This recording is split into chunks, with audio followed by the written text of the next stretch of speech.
Today on the WT Farm Girl channel, adventures in grafting old Christmas trees. Christmas trees swimming in water. A very special 75,000 subscriber giveaway, stay tuned, and a special meet and greet with one of my client hay buyers that you definitely don't want to miss out on. Go ahead. Hi, my name is Sean and I'm from Growing Roots, and welcome to Farm Girl. Welcome to Farm Girl. This is how we do hay.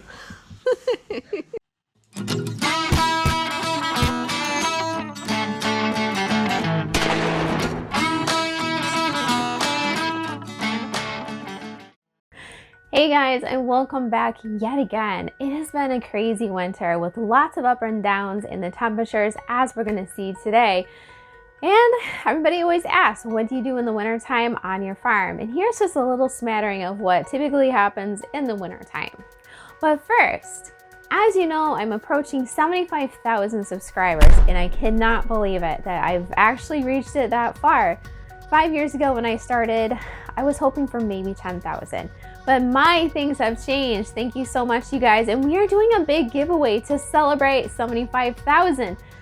Big shout out to DeHaven Family Farms for the suggestion on using the Aurora heated jackets as the giveaway prize. Because it is February and it is still cold, and I really want you guys to have the chance to have one of these amazing heated jackets. So you will have your choice of either this one for the guys or this one for the girls. For more details on how you can win the Aurora heated jacket, stay tuned until the end of this video and I'll fill you in on all the details. Let's get with it.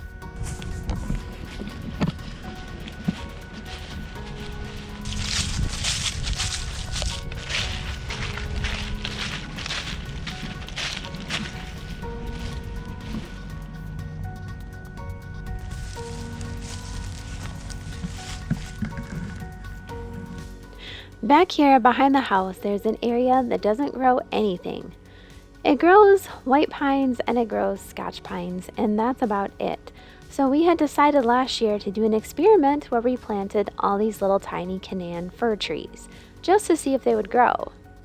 And while I was back here checking on them, I figured it would be a great time to do another experiment, grafting. Now, if you remember in our tree interview with the local tree farmer, he talked about different methods of utilizing the existing root systems once a tree was cut. And we are going to try a couple of those today. For the first one, we're going to select a tree that's going to be about the same size as a normal Christmas tree. Even though it's not the same variety of tree, it'll do just fine. So you pick a nice Scotch pine and we begin chopping it off, leaving most of the lower branches still attached. We're going to need those for what we're about to do. There we go. Haul it off to the side, and here's what we got. Now look at all the branches, and we're going to figure out which one of these branches will work to be the new tree. We're going to pull it straight up, and that will become the new tree. The other branches will all get cut off, flush to the tree trunk. So we just have the one branch left. And here we go. Now I didn't think to bring any ties or any actual sticks with me, but for our experiment, this will work just fine. I used some grass to tie it to the stick, and we tied it to the stump. And because it's tied in this manner, this branch will now become the new Christmas tree. It will begin putting out branches and growing just like a regular tree would, but it'll be larger to start off. But wait, what if your tree has no lower branches? What do you do then? Well, don't you worry, I have a solution for that too, but it involves taking down yet another full-size tree. So we're going to take another one down. This time we're going to take all of the side branches off from it, just like you might encounter on a regular Christmas tree farm. But this time we're going to drill a hole in the top of the tree and another drill hole on a 45-degree angle on the side. And then we're going to clip off some branches from a nearby Christmas tree of the same species and try to estimate about the same hole size as the holes you drilled. And carve off the bark and slide it in the hole. Make sure it's nice and tight in there so you get a good seal. This one's a little bit loose, so I better go find a different one. There, that's a lot better. And now, here's what we have. One on the side and one on the top. I'm not sure which one's actually going to survive, so I decided to do both. Now we just have to wait and see what happens and check back in the spring. Right? Wow. They look like The old tires you have to kind of cut in half before you can dispose of them, you know. They look like old tires.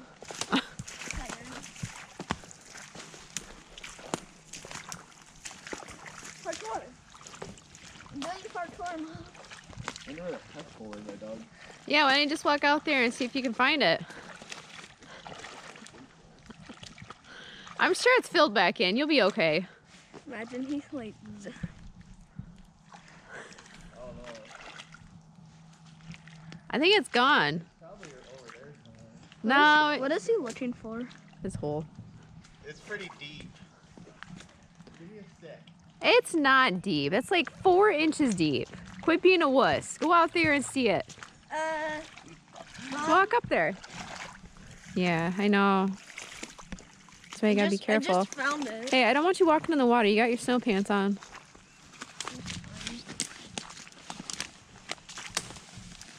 It's not like a die. I know, but you're gonna have Not like wet I'm not gonna pants. die. Oh, smart. That's cheating. Cheater. Cheater. Cheater, pumpkin eater. Cheater, cheater, onion eater. I like onion. Wow, it's getting deep out here. Nice stick. Ah, perfect. Mom, I found a perfect stick.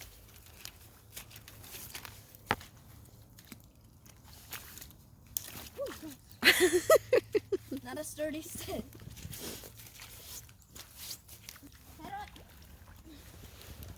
Oh, okay, got it. Alright, bud, you're gonna have to walk around. These are bare rooters? Yeah, they were. So this is honey hole. This is the area that never grows anything except a little bit of weeds, as you can see. Oh, this is honey hole? And the nice time of year, these guys haven't been fertilized, they haven't been watered, they haven't even had grass clipped away from them. They literally were forsaken. Though this one never sprouted his top, but that's okay. Oops, sorry. But yeah, I mean, they look pretty decent.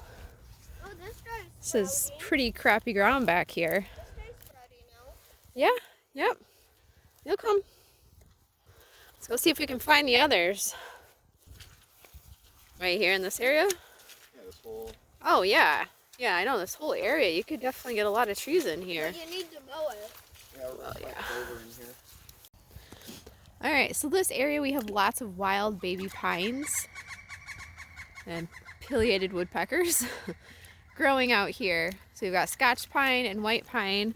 And then here I've got 2 of the Canaan firs that I In plopped. water. It's pretty much water year round in here. It was like literally slop when I put them in there. And it's still slop. And this is kind of like a clay mix. I can't believe And so alive. yeah, they are doing fine. Like I said, I have done absolutely nothing to them other than stick them in the ground. And so far out of the entire group, I've only lost 1. And that was actually in a drier area. So we'll see if we can find the last remaining trees. I can't believe how many pines are filling in here. Yeah. And then we're going to check and see how my grafting went too. All right, so let's see. This is the area. You can tell because of my cut trees. This is where I staked in the 2, looks like the one on the top is starting to get some brown. And the other one maybe looks okay. So we'll see how that goes. Obviously the other branches are still looking pretty good. Let's see if I can find the one that I staked up. Dad, what did you put on it? That is a Scotch pine. Did you do root starter? No, because it's not growing roots. It's just gonna go into the trunk. So you're not gonna put root starter on it if it's Why did this get cut off? because I'm doing it. Just don't touch it. That's crazy. If that grows, I'll be surprised. Well, it should have had wax around it, but this is just kind of like whipping it together really quick, just to see. Worst case scenario. This What would this you whole do, seal area. This whole thing? Yeah, you'd probably seal the top. It definitely around where the branch goes in, just to keep it watertight. I don't think this one's gonna make it necessarily because it's turning brown, but We'll see. And then over here, well, this is one that I was trying to stake up straight, but I need to get some actual string and do it a little bit better. Whoa, there's like a whole continent. So What did you do on that one? I tied up a branch. You're standing right in front of me. So that's my poor decrepit branch. I gotta tie it up tighter and get some string on it. Hey, don't touch it, you're gonna pull it off. But it needs to be properly fixed. I need to get some string and redo it. Yep, these guys are definitely looking no worse than the other ones, that's for sure. Something munched the top of this one. Maybe. Or, It looks like a bite mark. yeah. And then there's the third one over there. So, I mean, the worst area possible that we could plant the trees, they're all surviving. They got a lot of growth. This area hasn't been tilled or anything. It's just wild ground. Go ahead. Hi, my name is Sean and I'm from Growing Roots. Everybody say hi to Sean. He comes and helps out my hay customer Jess. They are part of Growing Roots, which is a adult therapy barn. It's a very interesting program. So let me give you just a rundown on their farm. Welcome to Farm Girl. Is it still on? Now, Growing Roots isn't your average therapy barn. No, they're actually developed with a very specific purpose in mind to fill a niche that hasn't really been filled. Here's just a little bit about their farm and what they do.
It's not uncommon for Jen and her team to bring some of the students over here to help load hay into the back of the truck.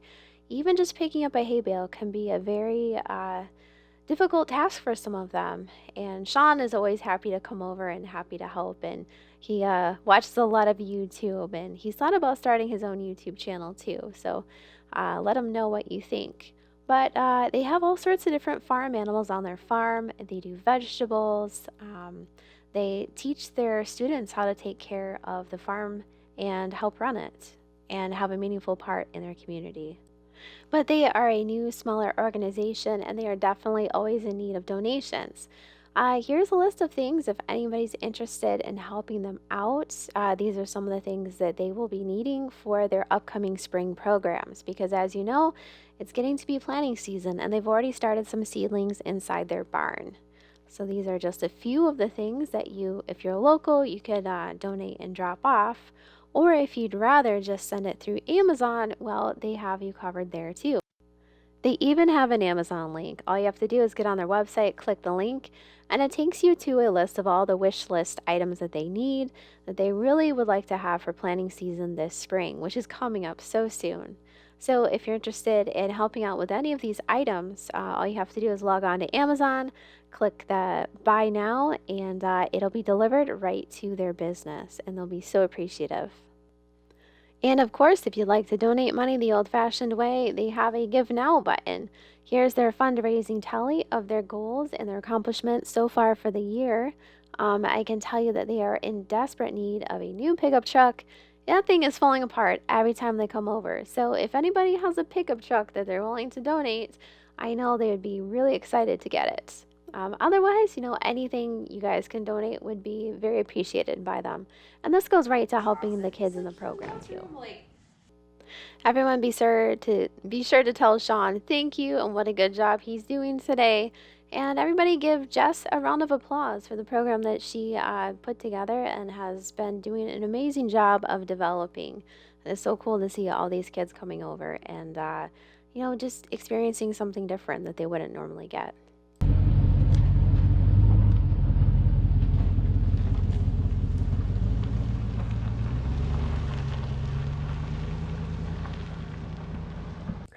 All right, so you guys are interested in how to win your own Aurora heated jacket. One lucky subscriber will have the winning jacket. All you have to do is make sure you're subscribed, click like on the video so that YouTube can continue to notify you, and leave a comment down below. If you're on Facebook, head on over to the YouTube channel and leave a comment down below. I will be collecting comments for the next 4 weeks. And I will draw one lucky comment off from all of those videos to be the lucky winner. And again, you'll have your choice between either the men's jacket or the women's jacket.